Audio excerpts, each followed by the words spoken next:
Ani on our Republican line. Good morning. Well, good morning. I've got, Washington Journal airs live every morning starting at 7 Eastern on C-SPAN. The House is coming back in now for votes on measures debated earlier. 2009 by the yeas and nays.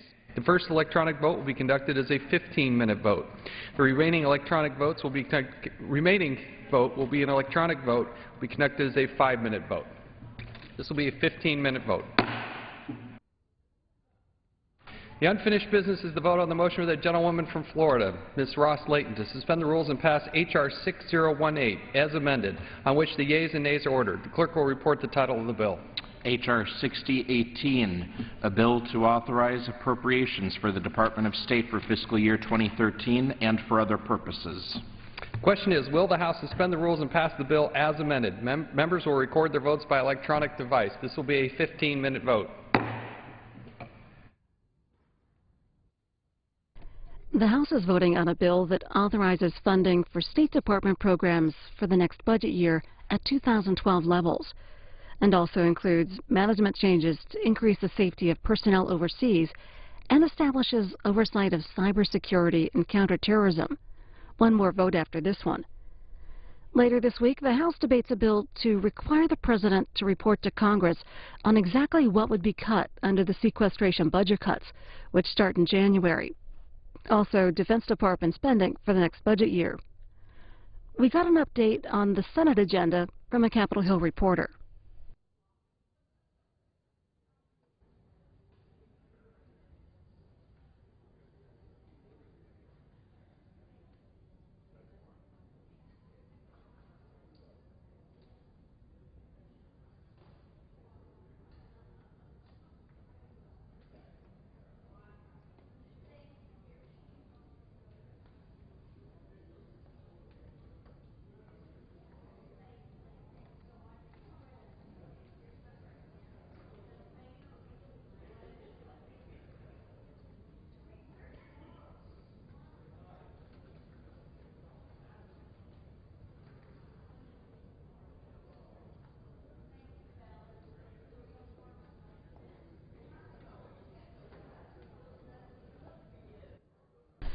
We're having some technical problems with that interview. We're going to try to bring it to you in a few minutes.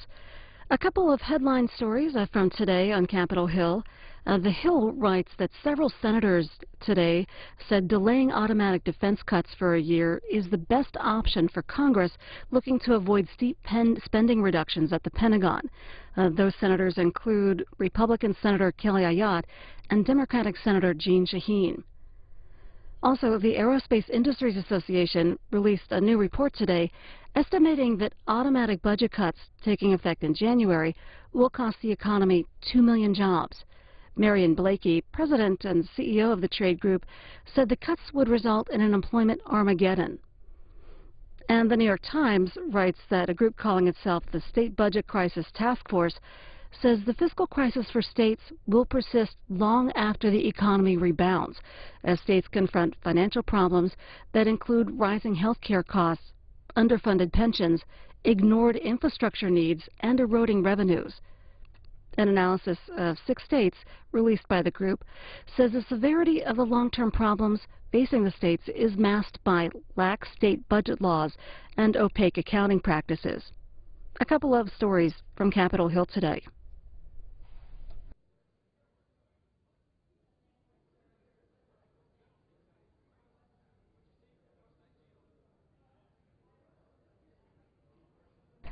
Looks like that we have that interview ready. An update on the Senate agenda.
The House continues to vote on a bill that authorizes funding for State Department programs for the next budget year. Federal Reserve Chairman Ben Bernanke testified on Capitol Hill today. Headline in The Hill, Bernanke pleads with lawmakers to take action to avoid fiscal cliff. That fiscal cliff is made up of budget cuts and tax increases that take effect in January. You can see all of Ben Bernanke's testimony after the House is out here on C-SPAN and right now at cspan.org. And that testimony from Chairman Bernanke was on the Senate side of the Capitol today. Mr. Bernanke will appear before the House Financial Services Committee tomorrow morning. We'll have live coverage on C-SPAN 3 at 10 Eastern.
one more vote after this one.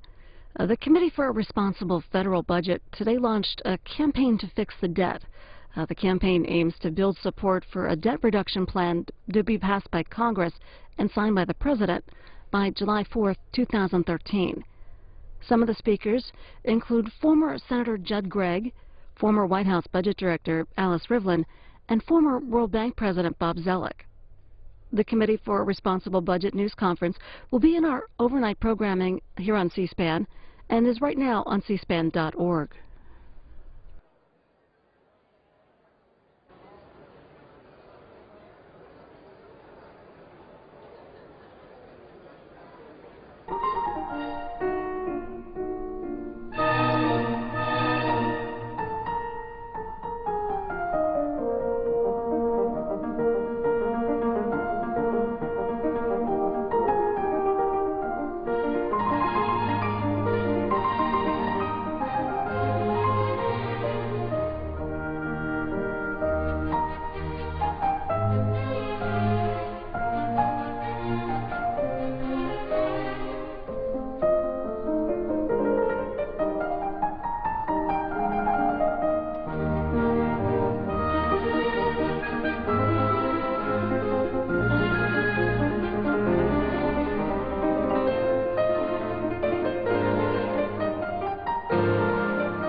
Some headlines after Federal Reserve Chairman Ben Bernanke's testimony on Capitol Hill today.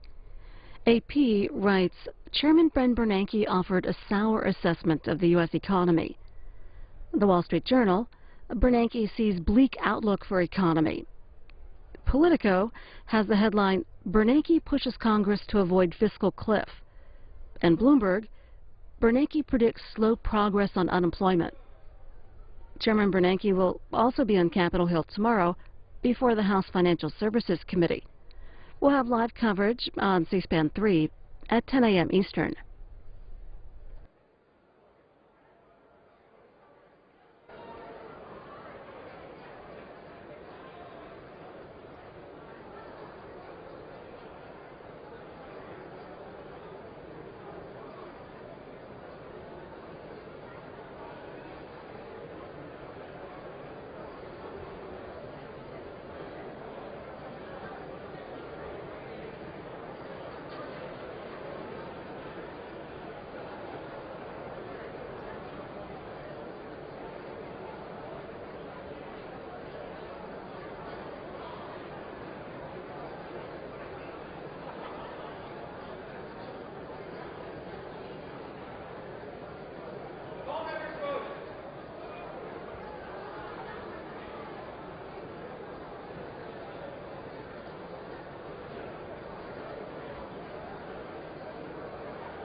the affirmative, the rules are suspended. The bill is passed, and without objection, motion to reconsider is laid on the table.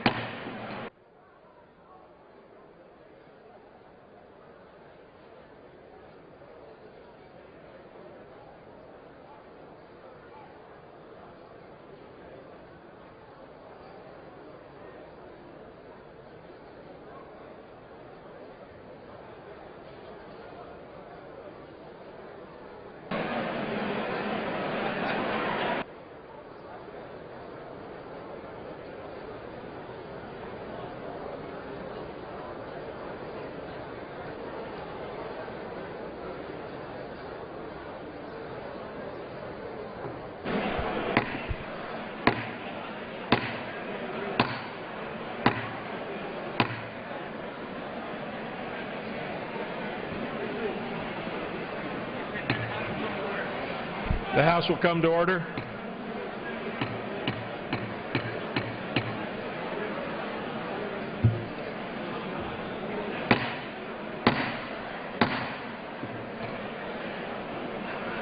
The House will come to order.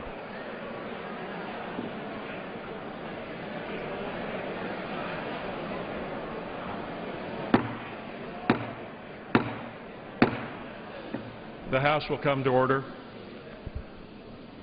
The Chair would ask all present to rise for the purpose of a moment of silence. The Chair asks that the House now observe a moment of silence in remembrance of our brave men and women in uniform who've given their lives in the service of our nation in Iraq and Afghanistan, and their families, and of all who serve in our armed forces and their families.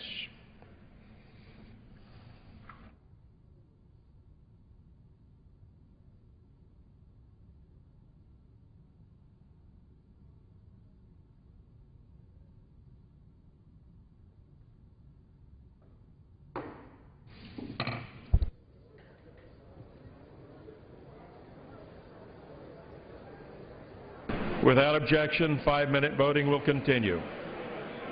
You want me?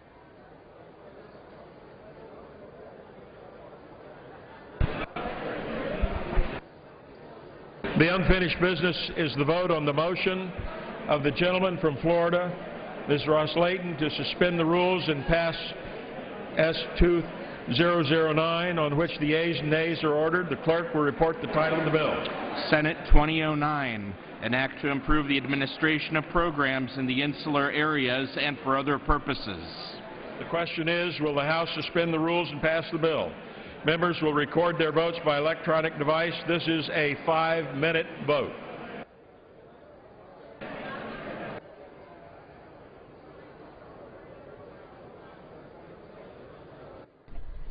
The last vote of the day on a bill that addresses concerns for the U.S. Pacific territories, including further delaying a required minimum wage increase for American Samoa. The head of group compliance at Europe's biggest bank, HSBC Holdings, told a Senate subcommittee today that he'll step down amid charges that the bank gave terrorists, drug cartels, and criminals access to the U.S. financial system by failing to guard against money laundering. We covered that hearing, and we'll have it for you on C-SPAN 2 tonight at 9:30 Eastern.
On this vote, the yeas are 378, the nays are 11.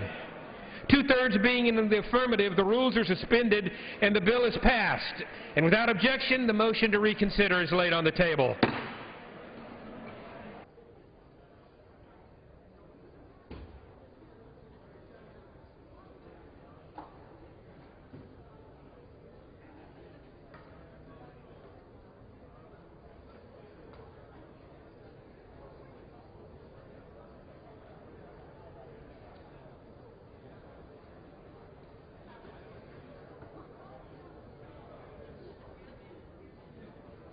Chair lays before the House the following personal requests. Leave of absence requested for Mr. Platts of Pennsylvania for today, Mr. Reyes of Texas for today and the balance of the week, and Mr. Stivers of Ohio for today through Friday, July 27th. Without objection, the requests are granted.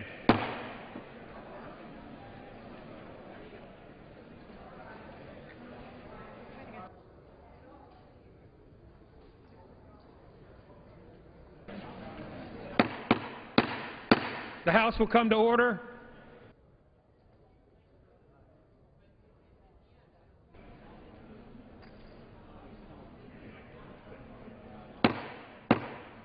The House will come to order.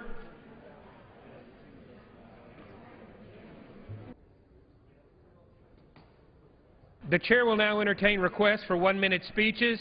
For what purpose does the gentleman from Arkansas rise? Without objection. Thank you, Mr. Speaker. I rise today to honor Mr. Howarth Taylor on being inducted into the Arkansas Agriculture Hall of Fame.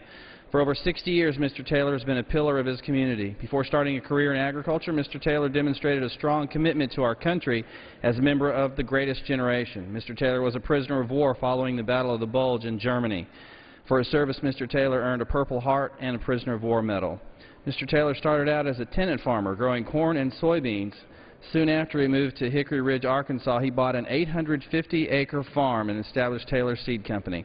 Today, Mr. Taylor farms over 3,000 acres and grows, processes, stores, and sells rice, soybeans, oats, and wheat seed to farmers throughout Arkansas. By devoting his entire operation to seed production, Mr. Taylor is able to produce a very high-quality product. Mr. Taylor and his wife Ella raised 6 children on their farm, and in 1969 were named the state's Farm Family of the Year. He's been an active member of the Cross County Farm Bureau Board of Directors since 1952 and served as president for 3 years. The Taylors are also active in their community, local schools, and the Hickory Ridge Missionary Baptist Church. Congratulations to Mr. Taylor. Yield back.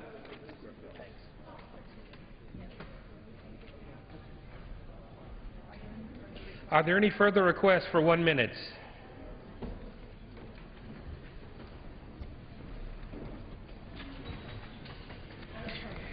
There being none, under the Speaker's announced policy of January 5th, 2011, the gentleman from Texas, Mr. Flores, is recognized for 60 minutes as designee of the Majority Leader.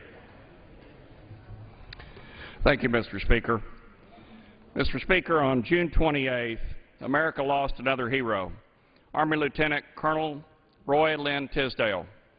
Lieutenant Colonel Tisdale grew up in Alvin, Texas, and went to Texas A&M University, where he was a member of the Corps of Cadets. After graduating from Texas A&M in 1993, he was commissioned as an Army infantry officer. He served 2 full tours in Iraq, 2 full tours in Afghanistan, and made additional short visits to both theaters. At the time of his tragic death, Lieutenant Colonel Tisdale was commander of the 525th Brigade Special Troops Battalion, 525th Battlefield Surveillance Brigade, stationed in Fort Bragg, North Carolina. During his 19 years of service to our country, Lieutenant Colonel Tisdale earned many awards and recognitions. He earned the Bronze Star Medal, the Purple Heart, the Meritorious Service Medal, the Army Commendation Medal, the Army Achievement Medal, the Joint Military Unit Award, the National Defense Service Medal, the Meritorious Unit Citation, the Afghanistan Campaign Medal, the Iraq Campaign Medal, the Global War on Terrorism Service Medal, the Army Service Ribbon, the Overseas Service Ribbon, the NATO Medal, the Air Assault Badge, the Combat Infantryman Badge, the Expert Infantryman Badge, and Senior Parachutist Badge. On July 5th, the life of Colonel Tisdale was remembered at Central Baptist Church in Bryan, Texas, and he was later laid to rest at the Aggie Field of Honor in College Station, Texas. In response to the activities of an extremist group that protested American military funerals, over 600 college students and community members, a majority of them Texas Aggies, came together to form a maroon wall to prevent those protests from disrupting the funeral and burial. America should be proud of this community of patriotic and respectful Americans that came together to honor the service and sacrifice of Lieutenant Colonel Tisdale and to ensure that he was given the respect that he deserved. Our thoughts and prayers are with the family and friends of Army Lieutenant Colonel Roy Tisdale. He will forever be remembered as an outstanding soldier, husband, and father. We thank him and his family for their service and sacrifice for our country.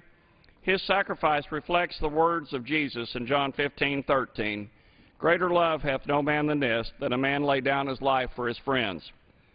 Continuing a distinguished heritage of military service for our country, Lieutenant Colonel Tisdale is the 27th Texas Aggie to die in service of our country since 9/11.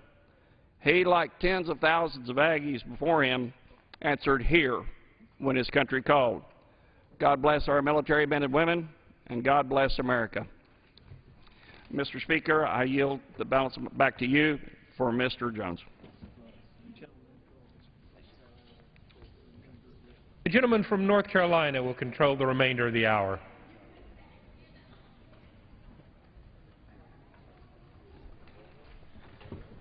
Mr. Speaker, thank you very much. This is 10 years ago that I was contacted by Connie Gruber. On April the 8th of the year 2000, 19 Marines were killed in a MV-22 Osprey crash in Marana, Arizona. Mr. Speaker, I show this tonight because so many people do not understand what a V-22 is.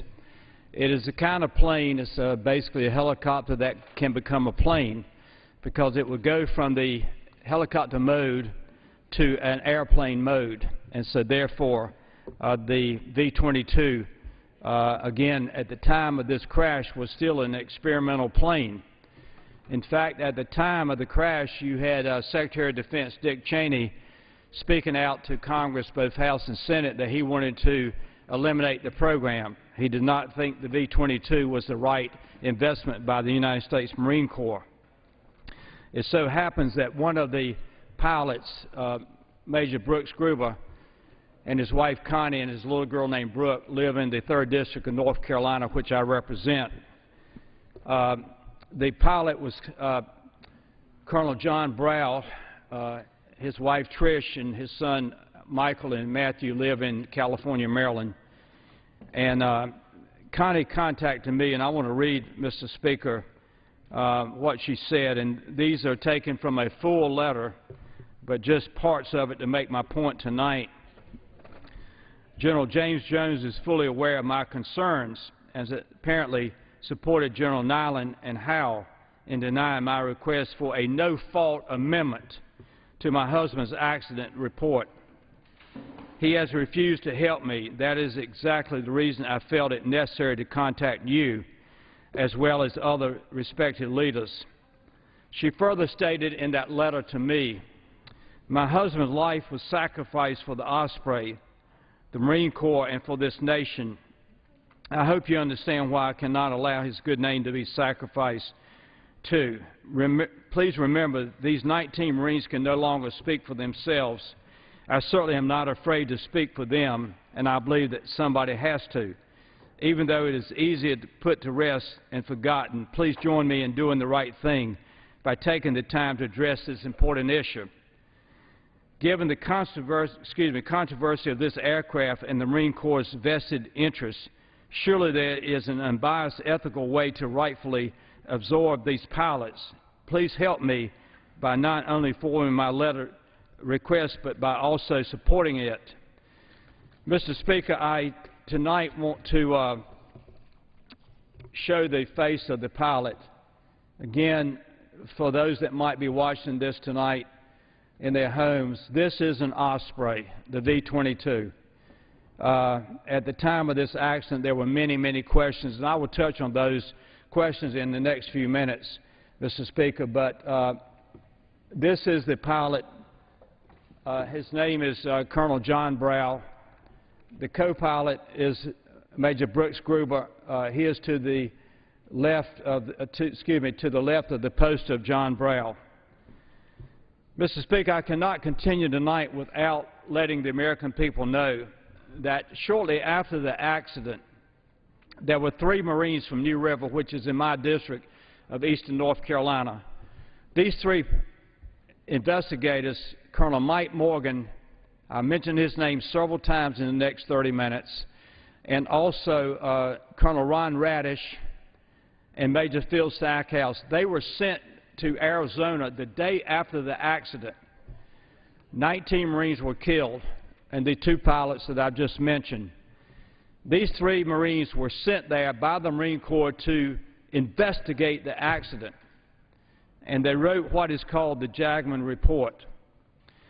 This is what the 2 wives are asking. The lawsuits are over, and I'll touch on that in just a moment. Bell Boeing settled for millions of dollars to the 19 Marines and their families. And all the 2 wives have been asking for 10 years is a clarification of whether their husbands were at fault or not at fault. And I'm going to show you tonight, Mr. Speaker, in the next 30 minutes, that the pilots were not at fault. All they would like from the United States Marine Corps, which I have great respect for, is to issue a letter on the Commandant Stationery that says, Lieutenant Colonel John Brow, pilot, was not at fault for the accident on April the 8th of 2000 at Marana, Arizona. Then what Connie Gruber would like, the wife of the co-pilot, Major Brooks Gruber, is that my husband was not at fault for the accident that killed 19 Marines. Mr. Speaker, again, the lawsuits are over. Everything has been settled. But all the 2 wives want is their husbands to lie in that grave and not feel that they're responsible for that accident, because, Mr. Speaker, they were not responsible.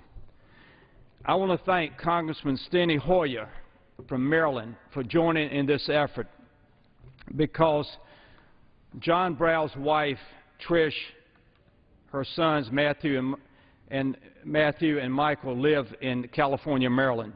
They're his constituents. I want to thank Norm Dix from the state of Washington. I'm sorry that he's not running for re-election. He's a very fine gentleman and a member of the House, but he's decided not to run for re-election. He has joined and said, let us help you. Mr. Speaker, a lawyer for the two families, Jim Furman, in Texas, he has been who defended these two pilots and won the major award from Bill Bowen, which has not been made public and cannot be. They settled with the two wives of John Brown and Brooks Gruber. Jim Furman has joined us, and he has said their names need to be cleared. They were not at fault. In addition, the attorney for the 17 Marines who were killed in the back of that plane is Brian Alexander and his associate Francis Young in New York. He has joined. People like Phil Coyle has joined. Rex Rivolo has joined. These were experts within the DOD system that knew this plane, and they know that these gentlemen were not at fault. And even though he is deceased, and God rest his soul, Mike Wallace did a major 60-minute piece on this accident 2 years after it happened. And yet, everything in that 60 minutes showed that these fellows were put into a situation that they were not trained for. They did not know how to react to an issue called vortex ring state, and I'll touch on that in just a moment. The real tragedy of all this is all the families want is an official document that will say their husbands are not at fault. Mr. Speaker, it's kind of ironic to me because we have spent 10 years. I'm not going to try to say to you tonight, Mr. Speaker, or to anyone that might be watching, that we have spent every day, every week, every month for 10 years. But this has been a 10-year effort to do what is right for these two Marines who gave their life for this country. I got very frustrated in March of 2010. I could not get the response from the Marine Corps that I would hope, not for me because I'm a member of Congress, but for the wives and the children, to clear the names. I contacted Trish Brown. I said, Trish, I need some help. I don't know who to contact, but somebody's got to join me in this effort because I don't think I can get it done by myself. And Mr. Speaker, I've always given credit to God for anything that I did that was worthwhile. But I needed the help. She said, have you ever spoken to Colonel Jim Schaefer? He was a friend of John Brown, a friend of Brooks Gruber, and he was in the air. There were 4 V-22s flying, and he was one of them. So I called Colonel Jim Schaefer, and he said to me, Congressman, whatever I can do to help you clear the names of these two pilots, I will do it. He joined us, and in fact, in the year 2011, he and I made a presentation to the Commandant of the Marine Corps, and I thought Jim Schaefer did a magnificent job. With tears in his eyes, he told the Commandant that these fellows had not been trained, they were not equipped, the plane had no warning system to the vortex ring state, which affects the nacelles on the twin engines. So therefore, he said, what can I do? I'm sorry, but at that time we were not convincing enough to the Marine Corps to give the wives the 2 letters. Mr. Speaker, I'd like to share with you that what created the problem after the accident on April the 8th was actually the press release by the United States Marine Corps.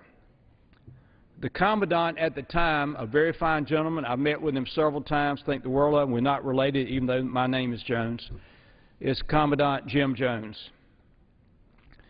But the press release stated in July of 27 of 2000, that was April the 8th was the accident. This is a quote that gave the problem. Unfortunately, the pilot's drive to accomplish that mission appears to have been the fatal factor. Mr. Speaker, I'm going to read that again. This is a press release from the United States Marine Corps after this tragic accident in Arizona. Unfortunately, the pilot's drive to accomplish that mission appears to have been the fatal factor. Mr. Speaker, again, I want to thank Colonel Mike Morgan, retired. I want to thank Colonel Ron Radish, retired, and Phil Stackhouse, Major, retired, for joining me in trying to clear the names of these two pilots. It so happens in a recent email from Colonel Morgan, one of the three investigators, I read his quote, "This is the crux of the issue. There's nothing in the Jagman investigation that says that the pilots are at fault. If you change pilots to flight leaders, this statement, in my opinion, is correct in the investigation so much as brings this out. Why is it clear to the Blue Ribbon panel that was set up after this accident and not the Commandant of the Marine Corps' office? Because at that time, the Blue Ribbon panel was not worried about fielding a new and controversial aircraft, which I just talked about Dick Cheney being opposed to it. This was the second plane behind the lead plane. It was Nighthawk 71 and Nighthawk 72. Nighthawk 72 crashed. In the official report that Lieutenant Colonel Morgan made reference to, the Jagman report, and I want to read this, Mr. Speaker. The official Jagman investigation was released in the following months, and the investigators, Morgan, Stackhouse, and Radish, specified by saying, and I quote, Mr. Speaker, "During this investigation, we found nothing that we would characterize as negligence, deliberate pilot error, or maintenance/material failure." Mr. Speaker, the word deliberate bothered me so much that I wrote to Colonel Morgan. I said, "Sir, will you please explain why you used the word deliberate?" And I read his comments back to me, Mr. Speaker. "My personal feeling and opinion, supported by my interviews with the lead flight crew, is that the mishap aircraft, that's 72 now, these two men were flying it, had no idea they had exceeded any flight parameters. They were merely trying to remain in position on a flight lead, trying to salvage a bad approach." Mr. Speaker, what he is saying is that these two men in a new experimental airplane, they were following behind on a mission that never should have been ordered by the Marine Corps to begin with. And these two men are in the second plane, and they're following the lead, and the lead got into trouble, and they followed the lead. That is why I want to repeat again, Mr. Speaker, Lieutenant Colonel Morgan, the word deliberate. My personal feeling and opinion, supported by my interviews with the lead aircraft, is that mishap aircraft had no idea they had exceeded any flight parameters. They were merely trying to remain in a position of a flight lead, trying to salvage a bad approach. Mr. Speaker, he further states, and let me read this for the record, please, sir. Brow and Gruber did nothing but try to maintain position on their flight lead. Did they fail to recognize they were in a dangerous situation? Absolutely. Were they properly trained for such a situation? Absolutely not. Mr. Speaker, that's why this 10-year journey has meant so much to me. I did not know these men. I know the families now. But to know that these Marines were in the cockpit of a V-22, an experimental airplane, that Bell Boeing did not do the research that they should have done, to prepare these men for what was coming. Again, the problem is called vortex ring state. This is pretty well known in airplanes, but, Mr. Speaker, not in the Osprey, in these nacelles. It was not fully understood. In fact, Tom McDonnell, experimental pilot for Bell Boeing, spent 700 hours, Mr. Speaker, 700 hours trying to figure out after this crash, what do you do? How do you react? How do you respond to vortex ring state? And, Mr. Speaker, what is so sad, they now have warning systems on the software. They have even a voice that comes on the helmet that says, sink, sink, sink, meaning you're in trouble, react, react. Brow and Gruber had none of that information. In fact, the NATOPS manual that was in their lap the moment before they crashed and burned, it had 1 page and a paragraph on vortex ring state, and, Mr. Speaker, it was written by an Army helicopter pilot who had never been in the V-22. Mr. Speaker, now the NATOPS manual that the V-22 pilots have 6 pages about vortex ring state and how you react to that ring state. Mr. Speaker, I'm just going to take a few more minutes and then I will close tonight. I want to thank the staff for staying late for me to have this opportunity. But I do want to restate what the investigators are saying. I contacted them and asked them if they would be willing to write me a letter that I could use in trying to clear the names of John Brown and Brooks Gruber. And I'm going to read just parts of this, and then I'll close in just a few minutes, Mr. Speaker.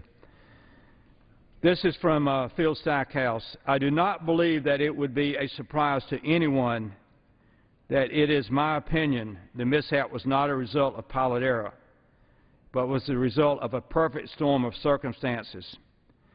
During the conduct of the investigation, we collected some 20 binders of evidence.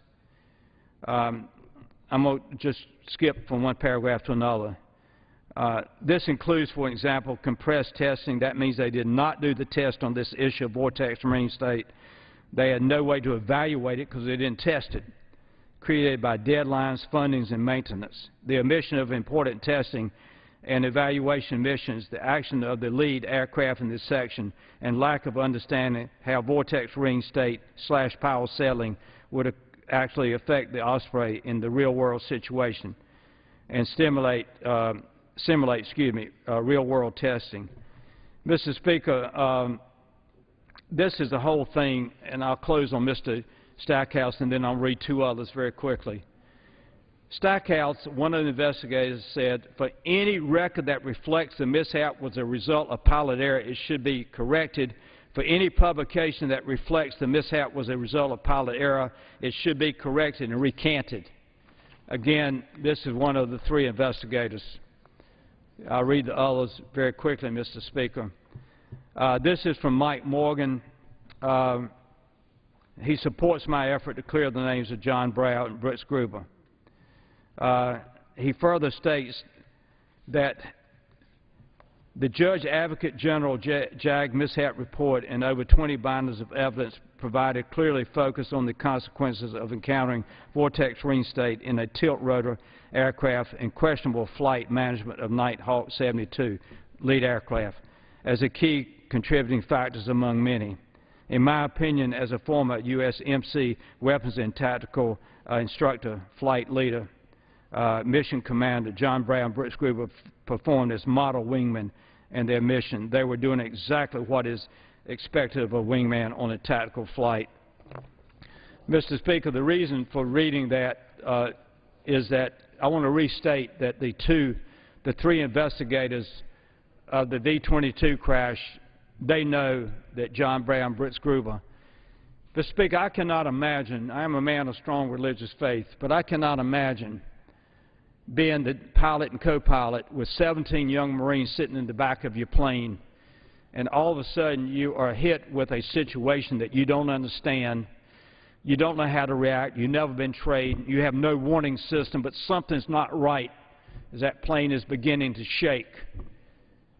And these gentlemen did everything that they could, John Brow and Brooks Gruber. They did everything they could do to save that flight, and yet it was out of their control because they had not been trained. They flipped, and on April the 8th, a very unbelievable fire took place when that plane hit. All the wives are asking is one official document from the Marine Corps. And Mr. Speaker, I must say before I close tonight that I want to thank the Marine Corps. They have agreed to meet with the two investigators. The third one lives in California, Ron Radish. I want to thank him for his strong letter. But he will not be here, but he cannot, but his letter will stand to speak for him. The Marine Corps has agreed to give us a meeting with the representative of the Marine Corps and try to come up with some language that will be acceptable to the two families.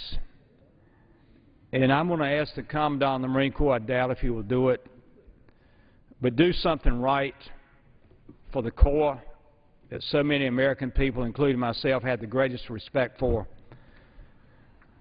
Bring the two wives, their children, to your office and say, I have an official letter for you that will clearly state that your husbands were not at fault for this accident. Mr. Speaker, I hope that's what will come from this meeting in the next couple of weeks. It's one of those things in life that members of Congress get involved in that you don't ask for, but you feel that there's a reason that someone has come to you and say, my husband cannot defend himself anymore.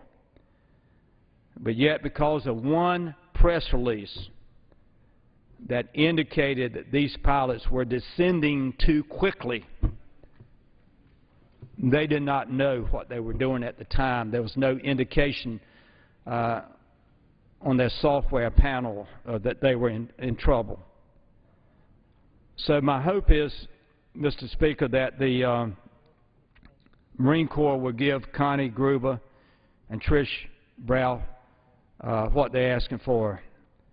And Mr. Speaker, because I want to give God credit if we ever clear the names of these two pilots, I've asked God to please give me the energy and the strength to go with Connie Gruber and her daughter Brooke down in Jacksonville, North Carolina, to the grave of her husband and Brooks' father. And I want to say to Major Gruber, sir, no one will ever question your integrity or your honor again. It has been done. You have no reason to rest in that. You can rest in peace because you won't be blamed. And then, Mr. Speaker, I want to go with Trish Brow to Arlington Cemetery. And I want to stand with Matthew and Michael, the two young boys that never got a chance to know their daddy. They're young men now. They're in their early 20s, college students. And I want to say the same thing to Colonel Brow. Sir, your reputation is secured. You will not be blamed any longer for that crash on April the 8th. And Mr. Speaker, with that, I will know that I have fulfilled my duty as a member of Congress. I will fulfill my duty as a man who believes in the truth. Integrity is very important in my life. And I will be able to say to Connie and to Trish, if ever anybody prints again that your husband was at fault, you have an official document to call that newspaper, call that TV station, call that reporter and say, sir, I want a retraction. I will send you a copy of the documentation that says that my husband and my friend's husband were not at fault. The reason I almost said father as I'm closing, Mr. Speaker, I will tell you that 4 or 5 years ago, I was in Jacksonville, North Carolina. Connie Gruber had invited me at a fall reunion of the church, and I had a chance to meet Brooks Gruber's father, the major from Jacksonville, North Carolina. And that gentleman lives in Naples, Florida with his wife, and he came out and we spoke, and he had tears in his eyes. And Mr. Speaker, he fought in Korea for this country as a Marine. And he said with tears in his eyes, Congressman, I want to thank you for trying to clear my son's name. I said, Mr. Gruber, I will accept your kind words in behalf of my Savior, Jesus Christ, because Christ was a man of humility, and I try to walk in the light of Christ. If we ever accomplish anything for this country, no matter what faith my colleagues might be, let's remember that accomplishing truth and integrity for John Brown, Brooks Gruber would be God's will, not mine. And that gives me one thought, and then I will close. Voltaire said 1,000 years ago, to the living we owe the truth. We owe respect, excuse me. To the living we owe respect. To the dead we owe the truth. Mr. Speaker, as I always close on the floor of the House, because it's time to get our troops out of Afghanistan. They've done their job. Bin Laden is dead. Al-Qaeda has been dispersed around the world. It's time to bring them home. I've seen too many at Walter Reed and Bethesda without legs and arms. Spending money we don't have over there, cutting programs for children and senior citizens here in America. I don't know. It doesn't make any sense. But in behalf of the families that I talked about tonight, Colonel John Brown's family, Major Brooks Gruber's family, and all of our men and women in uniform and their families across the world, I will close and yield back. I ask God to please bless our men and women in uniform. I ask God to please bless the families of our men and women in uniform. I ask God in His loving arms the families who've given a child dying for freedom in Afghanistan and Iraq. I ask God to please bless the House and Senate, that we will do what is right in the eyes of God for God's people today and God's people tomorrow. And I will ask from the bottom of my heart, God, please bless President Obama, that he will do what is right in your eyes, God, for your people today and your people tomorrow. And Mr. Speaker, with that, I'll say 3 times, God, please, God, please, God, please continue to bless America. And I yield back. The gentleman yields back.